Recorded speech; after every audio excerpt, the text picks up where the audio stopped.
श्री रामकृष्ण लीला प्रसंग स्वामी शारदानंद जी द्वारा लिखित पाठ संख्या 70 श्री रामकृष्ण देव की तंत्र साधना। काशीपुर के बगीचे में अपने साधनकालीन आग्रह के संबंध में श्री रामकृष्ण देव की उक्ति। ईश्वर प्राप्ति के निमित्त स्वामी विवेकानंद जी की अपरिमित व्याकुलता को उस समय हम स्वयं अपनी आंखों से प्रत्यक्ष देख रहे थे।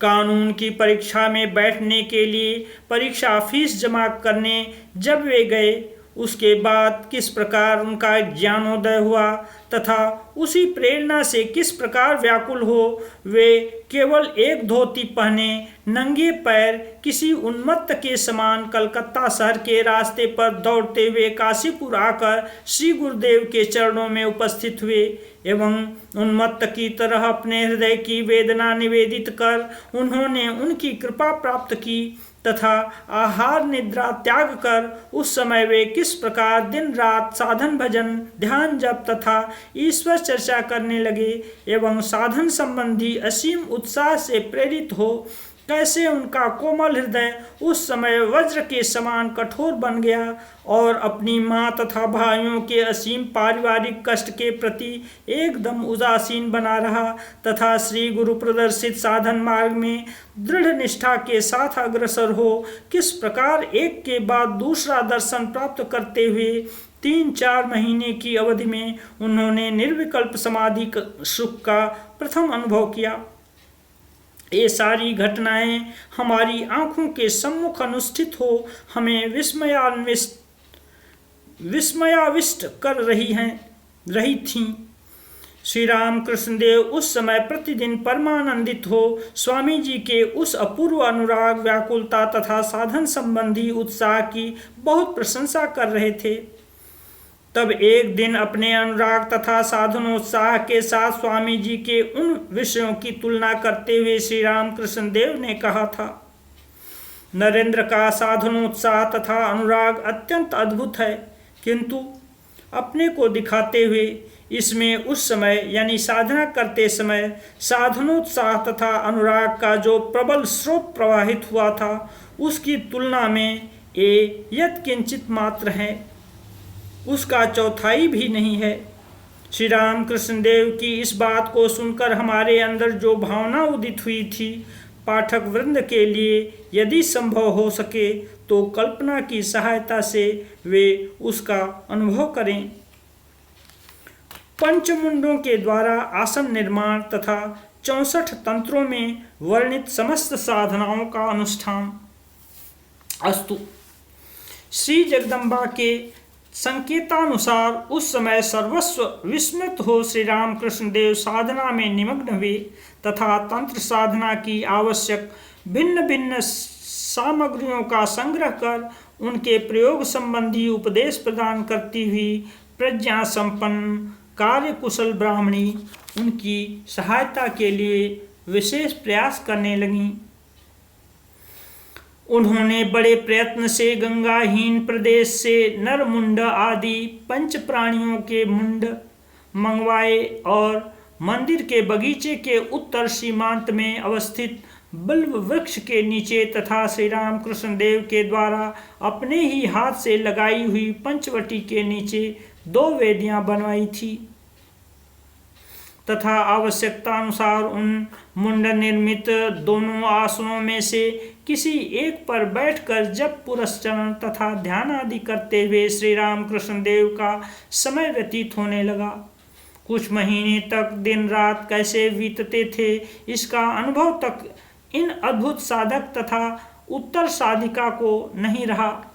श्री रामकृष्ण देव कहते थे, ब्राह्मणी दिन में दूर दूर तक विभिन्न स्थानों में जाकर तंत्र निर्दिष्ट दुष्प्राप्य वस्तुओं का संग्रह किया करती थीं।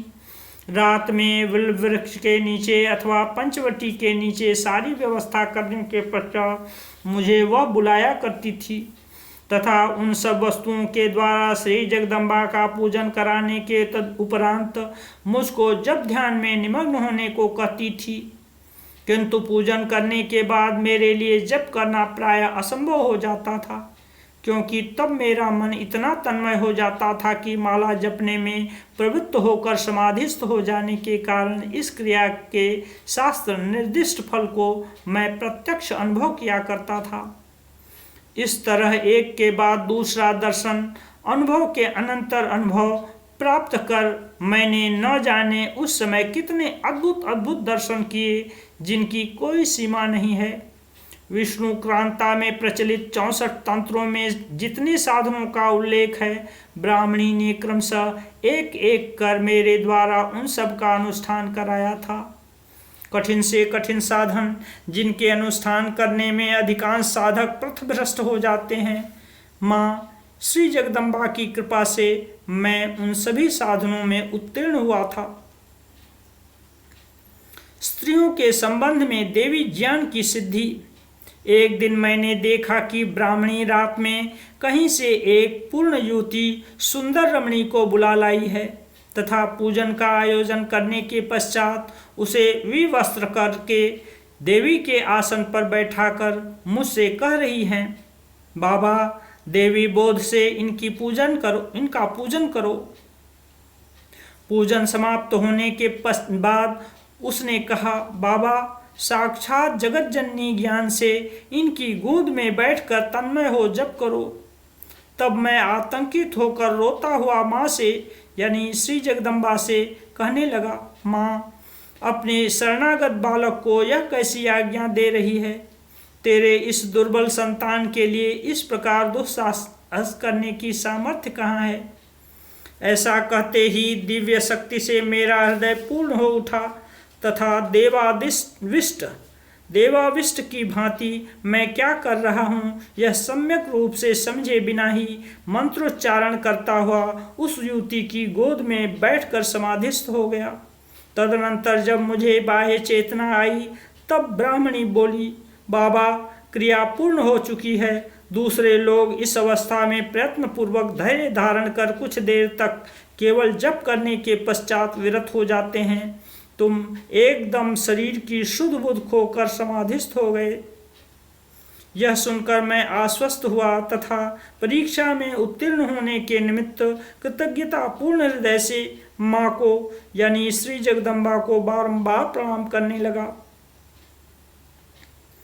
और एक दिन देखा, ब्राह्मणी ने 100 की खोपड़ी में मछली रांध कर उसे श्री जगदम्बा को अर्पण किया तथा मुझसे भी वैसा करवा कर मुझे वह ग्रहण करने के लिए कहा। उसके आदेशानुसार मैंने वैसा ही किया। मेरे मन में किसी प्रकार की घृणा उत्पन्न नहीं हुई। घृणा त्याग। किंतु जिस दिन उसने यानी ब्राह्मणी ने नर मांस का सड़ा हुआ टुकड़ा लाकर श्री जगदम्बा को अर्पण करने के पश्चात मुझे जीभ से उसे स्पर्श करने के लिए कहा, उस दिन मैं घृणा से विचलित होकर कह उठा, यह कैसे संभव हो सकता है?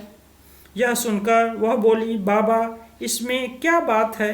यह देखो मैं स्वयं ग्रहण कर रही हूँ। इतना कहकर उसने उसे अपने मुंह में डालकर घृणा नहीं करनी चाहिए यह कहती हुई पुनः उसका कुछ अंश मेरे सामने रखा।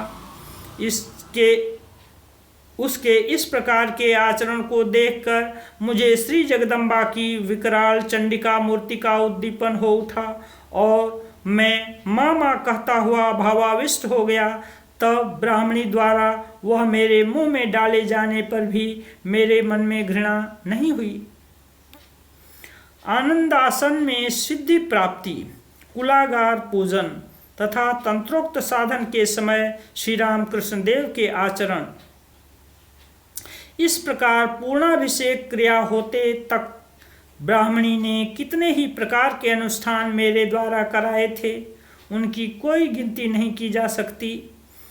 अब वे सारी बातें मुझे स्मरण भी नहीं हैं, किंतु मुझे स्मरण है कि जिस दिन सुरत क्रिया में मग्न नर नारी के संभोगानंद को देखकर उसे शिव शक्ति का लीला विलास समझता हुआ मैं मुग्ध तथा समाधिस्थ हो गया था, उस दिन मेरी बाह्य चेतना के उदय होने पर ब्राह्मणी ने कहा था, बाबा अब तुम आनंद आसन में सिद्ध होकर दिव्य भाव में प्रतिष्ठित हो चुके हो। यही इस मत का यानी वीर भाव का अंतिम साधन है। उसके कुछ दिन उपरांत एक भैरवी को ₹1.25 दक्षिणा द्वारा प्रसन्न करने के पश्चात उनकी सहायता से काली मंदिर के सम्मुख स्थित मंडप में सबके समक्ष दिन में कुलागार पूजन का विधिवत अनुष्ठान कर मैंने वीर भाव के साधन को पूर्ण किया था। दीर्घकाल व्यापी तंत्रोक्त साधना करते समय स्त्री जाति के प्रति मेरा मातृभाव जिस प्रकार अक्षुण्ण था, उसी प्रकार मैं एक बूंद भी कारण यानी तांत्रिक क्रियाओं में व्यवहृत मद्य ग्रहण नहीं कर सका था। कारण के केवल नाम या गंध से ही जगत कारण की उपलब्धि कर मैं विह्वल हो जाता था तथा योनि शब्द को सुनते ही जगत योनि का उद्दीपन होने के कारण मैं समाधिस्थ हो जाता था।